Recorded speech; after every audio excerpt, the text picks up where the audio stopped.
Let me start by asking you a question, just for the show of hands. Who has an iPhone? Who has an Android phone? Who has a BlackBerry? Who will admit in public to having a BlackBerry? And let me guess, how many of you, when you arrived here, like me, went and bought a pay-as-you-go SIM card? Yeah? I bet you didn't even know you're using African technology. Pay-as-you-go was a technology or an idea pioneered in Africa by a company called Vodacom a good 15 years ago. And now, like franchising, pay-as-you-go is one of the most dominant forces of economic activity in the world. So I'm going to talk about innovation in Africa, which I think is the purest form, innovation out of necessity. But first, I'm going to ask you some other questions, but you don't have to put your hands up. These are rhetorical. Why did Nikola Tesla have to invent the alternating current that powers the lights in this building or the city that we're in? Why did Henry Ford have to invent the production line to produce these Fords that came in anything as long as they were black?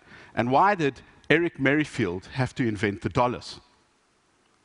Blank stares. That is what a dollars looks like. And in the background, you can see Robben Island. This is a small dollars, and Eric Merrifield is the most famous inventor you've never heard of. In 1963, a storm ripped up the harbor in a small South African town called East London. And while he was watching his kids playing with toys made from oxen bones called doluses, he had the idea for this. It's a bit like a huge jumping jack, and they have used this in every harbor in the world as a breakwater. The global shipping economy would not be possible without African technology like this. So, whenever you talk about Africa, you have to put up this picture of the world from space, and people go, look, it's the dark continent. Actually, it isn't. What it is a map of innovation. And it's really easy to see where innovation's going on. All the places with lots of electricity, it isn't.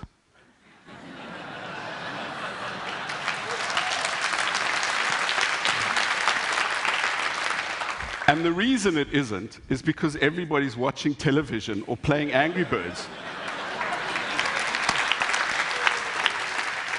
So, where it's happening is in Africa. Now, this is real innovation, not the way people have expropriated the word to talk about launching new products. This is real innovation, and I define it as problem solving. People are solving real problems in Africa. Why? Because we have to, because we have real problems. And when we solve real problems for people, we solve them for the rest of the world at the same time. So, in California, everybody's really excited about a little square of plastic that you plug into a phone and you can swipe your credit card, and people say, we've liberated the credit card from the point of sale terminal. Fantastic. Why do you even need a credit card? In Africa, we've been doing that for years, and we've been doing it on phones like this. This is a picture I took at a place called Ketengela, about an hour south of Nairobi. And the thing that's so remarkable about the payment system that's been pioneered in Africa called M-Pesa is that it works on phones like this. It works on every single phone possible because it uses SMS. You can pay bills with it, you can buy your groceries, you can pay your kids' school fees, and I'm told you can even bribe customs officials. Something like $25 million a day is transacted through M-Pesa. 40% of Kenya's GDP moves through M-Pesa using phones like this. And you think this is just a feature phone. Actually, it's the smartphone of Africa. It's also a radio, and it's also a torch, and more than anything else, it has really superb battery life. Why? Because that's what we need. We have really severe energy problems in Africa. By the way, you can update Facebook and send Gmail from a phone like this. So we have found a way to use the available technology to send money via M-Pesa, which is a bit like a check system for the mobile age. I come from Johannesburg, which is a mining town. It's built on gold. There's a picture I Instagrammed earlier. And the difference today is that the gold of today is mobile.